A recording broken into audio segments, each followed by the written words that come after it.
24 hours plus to the trade deadline. What's the latest? How's the landscape changed because of Luka? We look at it next on Locked On Jazz.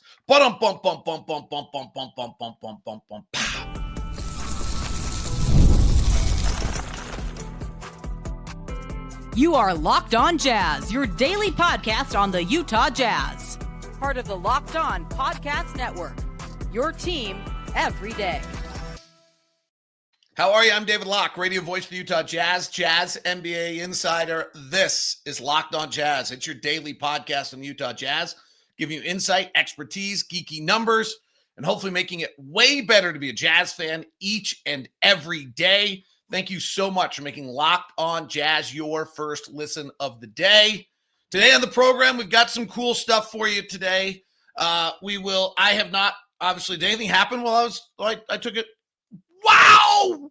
So I'll touch on that. Impact on the Jazz is really the way I'll look at the Luka stuff. So I've got that coming up for you. We will also take a look at, I watched the Indiana game last night, which was really fun because I was watching it not knowing what was coming. And I was watching it unaware of necessarily, I knew the outcome of the game, but how it happened or having called it. And I saw 5 plays that I thought were super2 that were signs to me just of how much this team is adapting what Will Hardy has, or 4 or 5 plays. And so I'm going to try to get those to you today. There's 2 from the first quarter, 1 from the second quarter, 1 from the third, 1 from the fourth. So I'm going to share those with you. And then obviously we're right up on the trade deadline. And so we're going to talk about that. So thank you very much for making Locked On Jazz your first listen of the day. We are free and available on all podcasting apps. To the everydayers, you're the best. And today's show is brought to you by Game Time. Download the Game Time app, create an account, use the code LOCKEDONNBA for $20 off your first purchase. I do want to take a personal moment. Thanks to Leaf. So just to share, I don't want anyone to concern. I did have a weird exit for a little while this year that I think had some people concerned. So I sat down, my contract was up last year, and I sat down and just kind of was trying to figure out what I wanted to do in life and things like that. And what I really wasn't doing in life. And one of the things I decided is I want to make sure I saw my kids do their stuff. So I will be taking a few games off this year to be able to go see my kids do various things in life. And so that's where I was. That's where I will be. I will miss the Clippers game coming up to go see my son. And then I will miss another game coming up, because I'm actually going to do with my dad and go see my daughter. So that's the reason. Leaf will fill in every now and then somebody will fill in on play-by-play for me for those 3. So that was just like a life decision I made at 54 years old with kids out of the house. Kind of last year was a big year, and it's been a busy last 6 or 7 years building this company and doing stuff. So I just thought, so that's just on a personal note, like that's where I was. And then I really think Leaf does a great job and gives me a great freedom to go do some things too. So appreciate Leaf so much on that. All right. When I last talked to you, we had the trade market was in kind of 3 different spots, right? And so the talk was that there was the Jimmy Butler track. Which was kind of part of the Zach LaVine track, and that there was the De'Aaron Fox track, and then there was the third track, which just was a side deal, and they were all going to converge here at some point. And right now is about the time they're supposed to do that. Now, obviously, the world changed in the meantime when Luka got traded, and I think it made everyone in the league stop for a second and be like, well, what are we willing to do? If that can happen, what else can happen?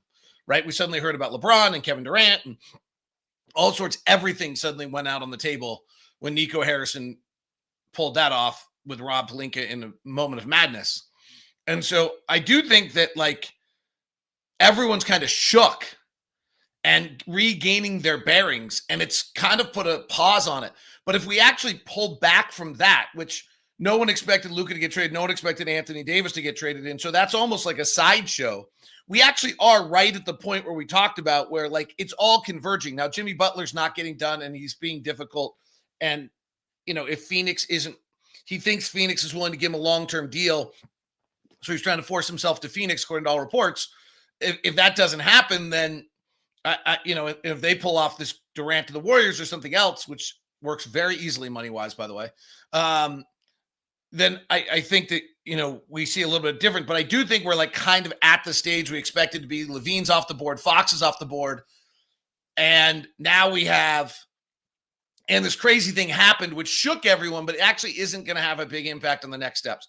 The Jazz names are really quiet, right? Because John Collins of Sacramento was really hot, and that seems to be quiet because Kevin Huerter kind of had to be a part of that deal, and Kevin Huerter's gone.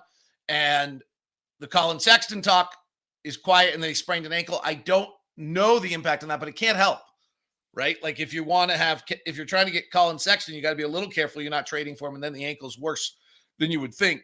So that one gets interesting. And then Jordan, I think is just such a unique player. It's hard to fit him into spots. So my feeling this entire time, if we really want to go back to all of the things that I've said over the time, I'm not sure even with the madness that is Luka Dončić for Anthony Davis that anything's really changed. So my comment this whole time on the trade deadline has been that, one, I thought it was going to be very, very hard to go get assets, that getting a first-round pick with the amount of players that are available and are out there, getting a first-round pick for someone, even protected, I thought was going to be difficult. I thought a lot of seconds might fly around. And you're actually seeing teams kind of willingly trade for seconds right now as though they have value, which they don't really. There's so few players that come out of the second round, particularly if they aren't picked 31 through 35, and are ever any good. Yes, I know there's exceptions to every rule. Paul Millsap, Nikola Jokic, but do the math over like 15 years and you'll see it, or 20. So it's interesting to me. I still hold to that. So the three premises we had were those train tracks coming together. Two is that there's so many players available and so few buyers that it was going to be very, very hard to go get big numbers. And the luxury tax deals were probably going to be the most often. And the last piece, that if you kind of go back through our various Ask LOJs, was that I thought the most likely player to get traded was Drew Eubanks, which has turned out to be true. He got traded already to the Clippers. I think he'll help the Clippers, by the way. He's good. He's a good NBA rotation player. Like, I think that's not surprising to me. And I really thought he'd end up in Denver on a Zeke Naji deal in some capacity, but this is the same concept 100%. So it's interesting to me as we sit here I'm recording at 7 a.m. in the morning. The trade deadline's 1 o'clock tomorrow. So you can do that math with me. 30 hours away from the trade deadline, despite the madness that took place over the weekend, I actually am not sure at this point that we're in a much different landscape than we were beforehand. The tracks are converging. I don't think big assets are going to be moved. The names around the Jazz are really, really quiet right now. And the player I thought was most likely to move and the easiest to move has already been moved. And that's Drew Eubanks. So we'll see what happens next. And I don't know if there's a change in the Jazz intention. I will say, and I understand money's hard to fit, and so this is ignored.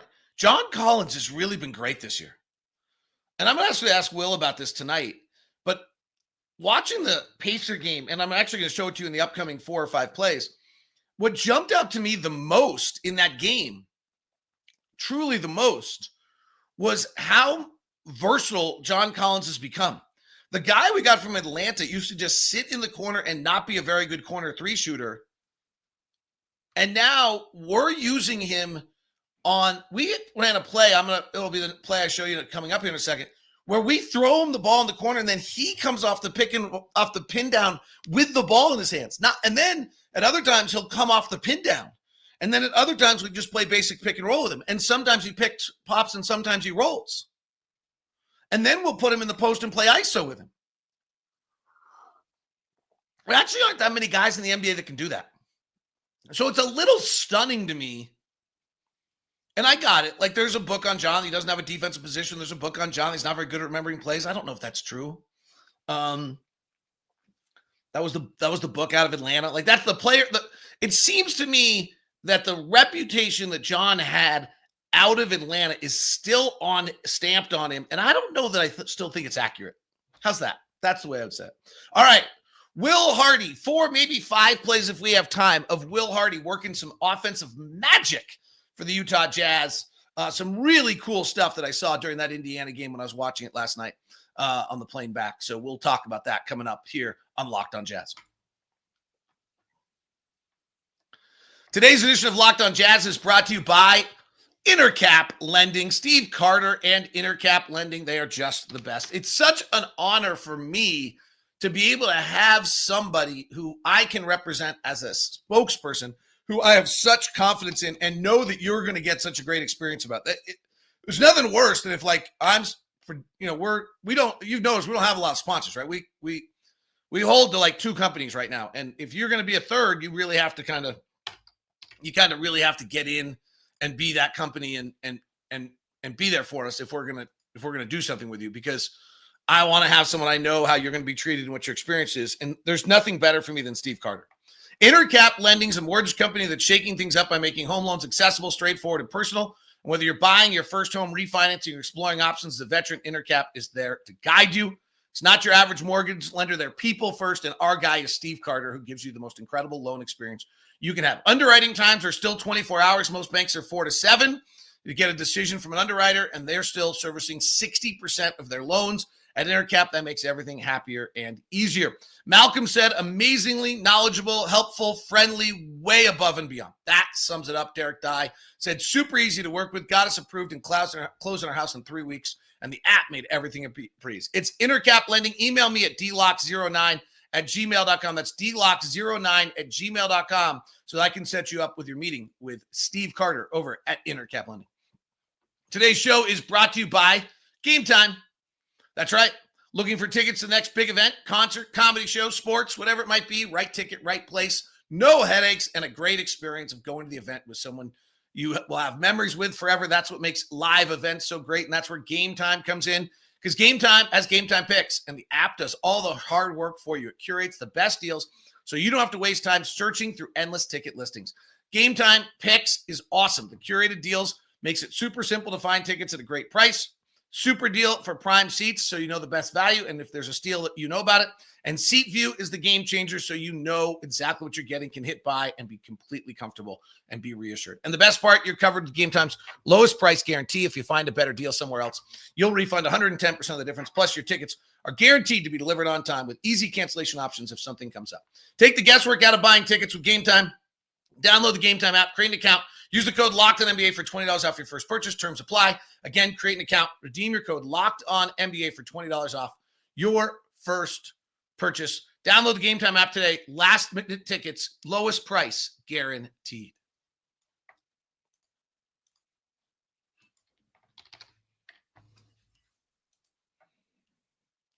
I'm going to vamp here, if that's the right phrase. I think I think I'm getting I'm going to fill here for a second, because I just thought of a better way to get you these plays. Because I realized that when I did it on the plane, I did it off time of game rather than off of, let's see if we can do this. Okay. All right. This looks like it's going to work. Let's see if I can do this. I did this off time of game rather than off of time on my screen, but we'll be able to find it. This will actually work just fine. You just have to be patient with me for the audio. Okay. Here's the first play. And this is John Collins off a pin down. There's 2 things that are unique to this that Will Hardy's doing here that I think are really cool. Keyonte is going to bring it up. He's going to swing it to Walker Kessler on the wing. And Walker Kessler is going to give it to John Collins. So first thing that's unique is that John Collins is going to come off a pin down. Instead of coming up the pin down, usually somebody goes to pins for you and you come off the pin down for the ball. What's unique about this is that Will Hardy's doing it in a manner so that John Collins has the ball in the corner. And then the second thing that's unique is he's getting a pick from Walker. So it's a 4 getting a pick from a 5. And the Jazz have increased their 4-5 actions a great deal. So as you see it, Walker gets it on the wing. He hands to John Collins, and now it's a pin down. And John Collins is basically coming off a pick into the middle of the lane, which is different. Where you don't see that from a ton of different teams doing that. You don't see that from a lot of 5s. And that's it's subtle. It's not groundbreaking. Well, it's interesting. I mean, it's basically a pick and roll. Will has become, and this is going to kind of be one of my themes, Will's changing and doing some interesting things on pick and roll and how you use it and where you use it and the angles. So if you watch this one, that's the next play down. Sorry. I went back too far. So here's Keyonte brings it up, and Walker swings it immediately. John Collins for a handoff. And so it's a little bit of a handoff, not actually getting John the ball early. And now that's open. And if you look at this play, John's coming off the curl. Isaiah Collier's in the right corner all by himself. Walker's roll available and rolling as the big down the baseline side. John Collins is in the middle, and Keyonte setting a back pick to open up for Lowry. That's a pretty cool offensive set. There's a lot that's available right here. So John comes through the lane. Walker's actually open for the lob, but the defender's pretty good. If you look at Lowry, Lowry's wide open for the three, and Isaiah Collier's wide open for the three. Pretty great play. John makes the easy pass and not a particularly good one to Isaiah Collier, and so he can't get the three off, and then the Jazz have to kind of run out of it and nothing develops. But you can see, like, what I think is important for us to all be looking at is like, oh, you can see Will's creativity here and some of the things that are taking place that are going to be even more interesting plays when, frankly, our talent gets better. Okay, this one I think is really interesting. This is where Will's playing around with some spacing on pick and roll that I haven't seen from a lot of other teams. So the basic pick and roll that we saw for all the years with Quinn Snyder and most teams in the NBA as a high pick and roll, there's really like three things we're seeing in the NBA with the pick and roll. One is location. Is it straight away, or like Minnesota likes, and a lot of players, Minnesota likes to run Anthony Edwards high on the left or the right with an open side. He prefers the left, and then he can go with his right hand in the middle.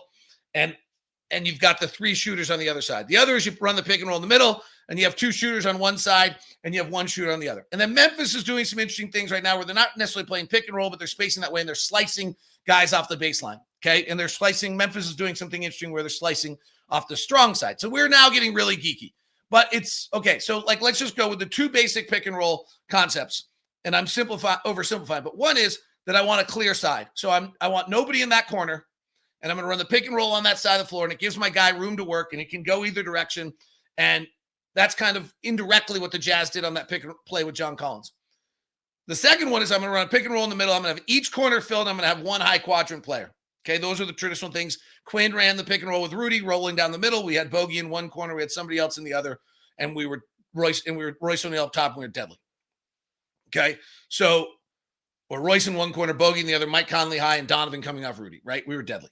So this one's different. This is Quinn is, instead of running the pick and roll with Walker, which would have been Rudy in that, what Will's doing is he's putting Walker in the dunker on the baseline, running the pick and roll so that now you only have two guys spaced, right? So this opens up the outside of the floor a great deal because Walker's on the baseline. So instead of having a pick and roll with three guys spaced, you've only got two guys spaced. Walker's in the dunker. What you're going to see is Isaiah Collier's going to play pick and roll with Lowry on a clear side, and Lowry will pop, and he's wide open. At the same time, Isaiah Collier's now going to drive, and Walker basically becomes the rolling big by just coming out of the dunker. But he's already behind the defense. So that if Walker's guy has to step forward to take care of the ball handler, this is getting really hard on audio, I know. I apologize. But if you think about the regular pick and roll, Rudy, let's say Donovan and Rudy, and Donovan comes off the pick and Rudy's rolling, the big's job is just to stay even with Rudy the whole time. And you never want to let Rudy get behind you or it's a dunk. So he's kind of trying to slow down Donovan, but he's staying even with Rudy. Well, if Walker's already in the dunker, then the other big is sitting in the baseline. He's got to come forward to the ball. At which point Walker, by definition, is behind him. Just how Walker gets a dunk. It's a pretty interesting play. So here's Isaiah Collier, comes off the Lowry pick. John Collins and Keyonte are spaced to the far side, and Walker's in that dunker. The spacing's actually not as perfect on this as I think Will would like, but it's close. And Collier comes to the left hand of the middle, and Lowry pops out. Lowry is butt naked open. Trust me, if you're on audio, he's butt naked open. And Pascal Siakam, who's the big guarding Walker, has to come to slow down Isaiah Collier because he got an edge and he's so fast. And as he comes, now Walker's standing by the rim, below the rim, and Siakam gets caught in between. Isaiah Collier throws a nice bounce pass, reverse layup for Walker, probably could have been a lob. It's a really neat way to run the pick and roll. And the spacing is different than what we've seen out of a lot of teams. This is Will getting pretty creative, at least NBA creative. So here it is. Lowry pops. Lowry's wide open. If Isaiah sees this on film, he's going to see it again, and he'll try to throw it back. He's a little small at 6'1" to make that pass. It's where being 6'7" or 6'8" as a ball handler is a big deal. But you see it, and then the big has to come, and Walker gets lit. So that is a particularly interesting play right there that Will Hardy has started to use and play and use with his team. I've got another one here at the 10:15 mark of the second quarter that I want to get to you. I did not mark down very well what it was. We played really well the other night. If we had just decided to throw 3 inbound passes to our own team instead of their team, we might have won. That was just kind of our young guys and even our vets, frankly, like Jordan Clarkson.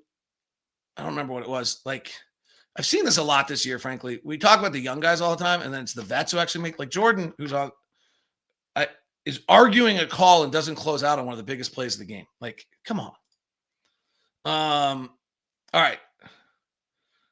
We're watching this together because I marked this down as an interesting play, but I didn't give any description on it.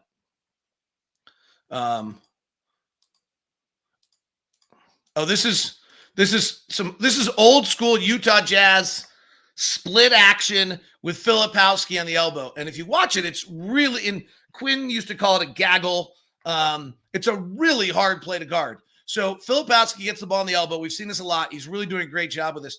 And we're going to run 3 guys intermixed over here, all interchanging. And it's going to end up being a backdoor cut by Clarkson, which is a great read, as Sensabaugh comes around for the first. And the minute they switch it, which they have to, then Jordan Clarkson's guy's on the wrong side of him, and Clarkson reads it perfectly, goes backdoor for a layup. He misses the shot. But again, it's a perfectly executed play.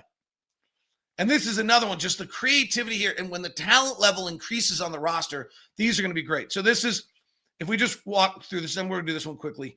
It's hard to explain on audio, and I don't want to overwhelm you guys all. I think I've killed you guys enough today on the audio and the things. We'll do one more. And there's actually another pick and roll that's kind of a different play that they're running. I think is really cool. But if you watch it, Filipowski gets it. There's a pin down for Sensabaugh by Collier. Clarkson's the second pick.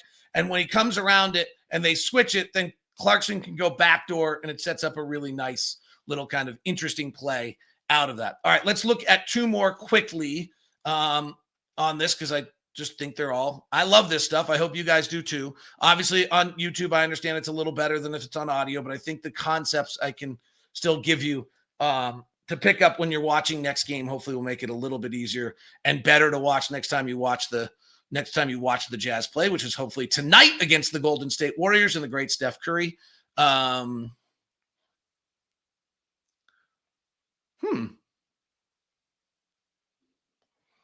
This is like my favorite play of the night. And this is a really cool play. This is sometimes how subtle the NBA is on greatness. Okay. And this is a sign of like guys playing together.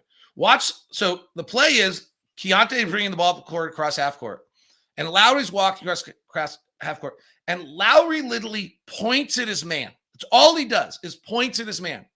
And Keyonte accelerates his drive right at Lowry's man, right at him. So they're up top high and they're spaced a little bit. And Keyonte just goes right driving at Lowry's man. And Lowry's man has no choice but to kind of back up a step and engage. Like, what's he doing? And Lowry pops behind him for a 3. And this is actually something that the Jazz teach. And it's a really neat, subtle kind of play that is really a very, there's nothing too complicated about it.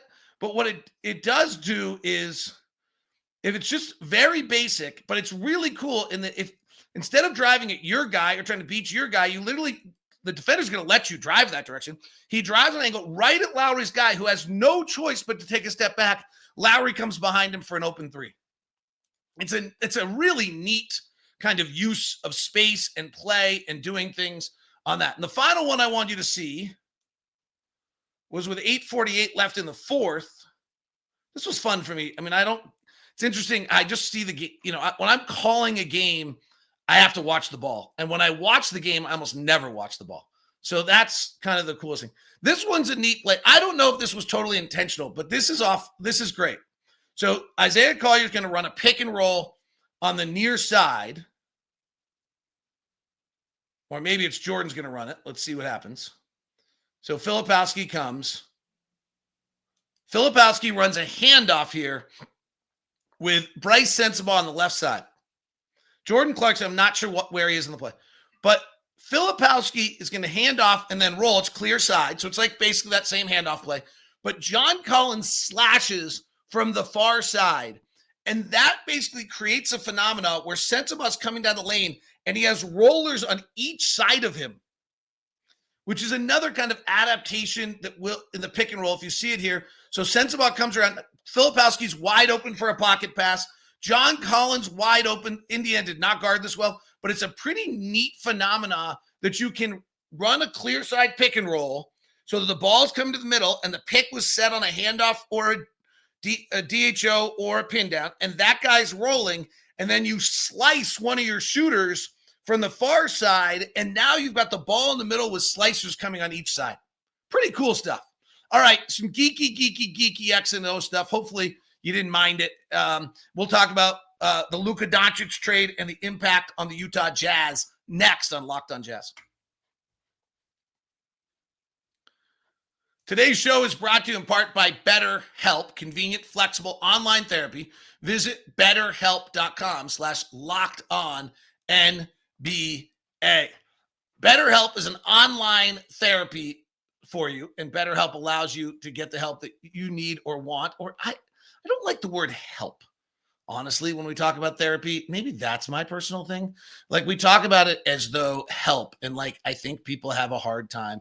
How about you're trying to improve your performance, and that there are things in life that you are not doing particularly well. And so therefore you are trying to get better at those things and improve your performance. I think that's the way I like to think about doing something like BetterHelp, and BetterHelp's pretty great because it's online therapy that helps, that is there for you. It gives you the help you need and allows you to pick your own therapist and allows you to, if you don't like your therapist, you can switch it and trade it out. So it's all absolutely fabulous. Go check it out at betterhelp.com/lockedonnba. That's betterhelp.com/lockedonnba. The Luka Dončić trade was the all everything. So let's talk about it. Thanks very much for tuning in. Make sure you've signed up for the newsletter, lockedondaily.com. All right, here are my quick thoughts. It's insane. Trading at 25, I don't care if he's fat. I don't care if he has a drinking problem. I don't care if he's a pain in the ass in the locker room. I don't care about any of those things. You deal with it. Like, I really don't. Now, I will say, right when it happened, I did have one coach say you'll never win a championship with him because he doesn't defend. My answer to that is, like, figure out a way to get him to defend enough. He's that great. So I do think it's insane. I do think it's interesting that they use the Supermax. Like, there is something going on here with this. There's more players are going to be eligible for the Supermax than should sign the Supermax. That is true, and that's going to have a massive impact on the landscape of the NBA. Particularly, it's the unintended consequence of the 65-game rule that all these players. So, for example, Jaren Jackson Jr. is going to become Supermax eligible this year. It's going to be a real problem for Memphis because Jaren Jackson Jr. is probably not a Supermax player. And then they've got to figure out what they're going to do. Luka Dončić is a Supermax player. Luka Dončić is a Supermax player. He's on the Lakers. Okay, sorry. Second thing. It's all insanity, except not all of it's insanity. I do feel like having sat back and listened to coverage for 3 days, my take on this is it's insane. It's ridiculous. And Nico Harrison better be right. I love Nick Angstead just finished his show on Locked On Mavericks going, you better be right. You better be right. Because you may have ruined the franchise otherwise. And a fan base. I don't disagree with Nick on that. So you better be right. With that said, the one thing I don't think he's insane about is if you know what you want to go get, and we can decide whether we think that going to get Anthony Davis was the right move, but if you know what you want to go get, and you've looked down the board and been like, okay, I called Milwaukee and I can't get Giannis or whoever was the other team they called, I did here, and I can't get Tatum, and Anthony Davis is the next best player in the NBA. Like, go look at the Ringer 100. Like, he's the next best player in the NBA.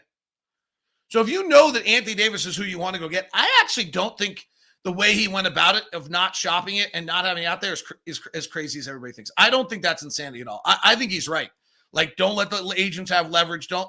Now, what he agreed to me is not enough. That's a different discussion. But I don't think it was actually insane the way he went. I just think he got out negotiated by Rob Pelinka.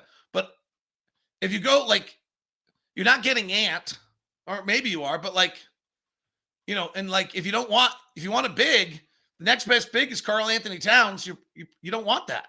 It's Paulo Banchero. You probably don't want that. It's Domantas Sabonis. That's not what you're looking for. So Anthony Davis was his guy he was looking for, and he went and got him. I don't hate that as much as everybody else is making it sound. All right, Jazz impact. I mean, I have a million other thoughts on the Luka. I almost should do a side podcast on it, but I feel like it's been everyone who's, you know, if you want more from me on Luka, I'll do it on the trade. But I feel like everyone else has talked about it enough, and it's not necessarily my expertise other than the league. All right, here's the impact on the Jazz. Our 2027 pick from the Lakers is not as good as it was beforehand. That's too bad.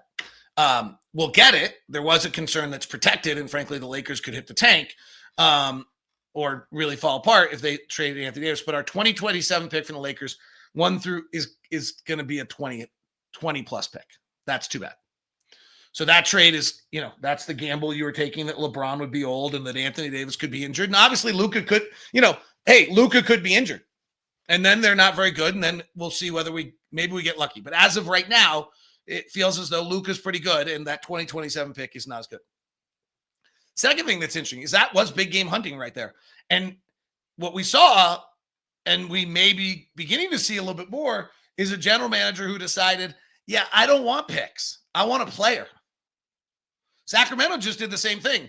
I don't want picks for De'Aaron Fox. I want a player. Like, we went into this thing where the big thing you're supposed to do is follow Oklahoma City, follow Houston, and the Jazz did it, and go get picks. The reason Oklahoma City is so damn good is because they got Shea.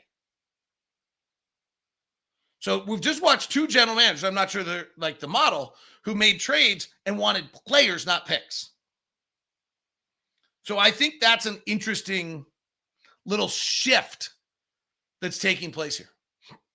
The last thing I do think is the big game hunting the Jazz are going to get here is when someone doesn't want to do a supermax deal.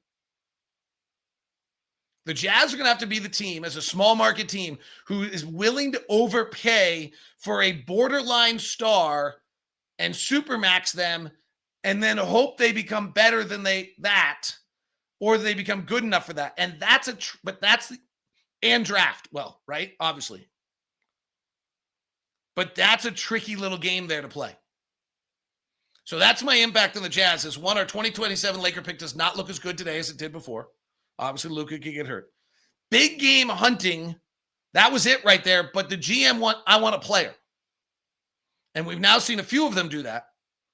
And 3, I do think there's something to the super max contract concept. It shouldn't have happened with Luka, but it's going to happen. And that's where the Jazz have a play, is when they're willing to give someone then the Jazz trade for the player, by the way, and they're no longer super max eligible at that point. So it's a neat little trick.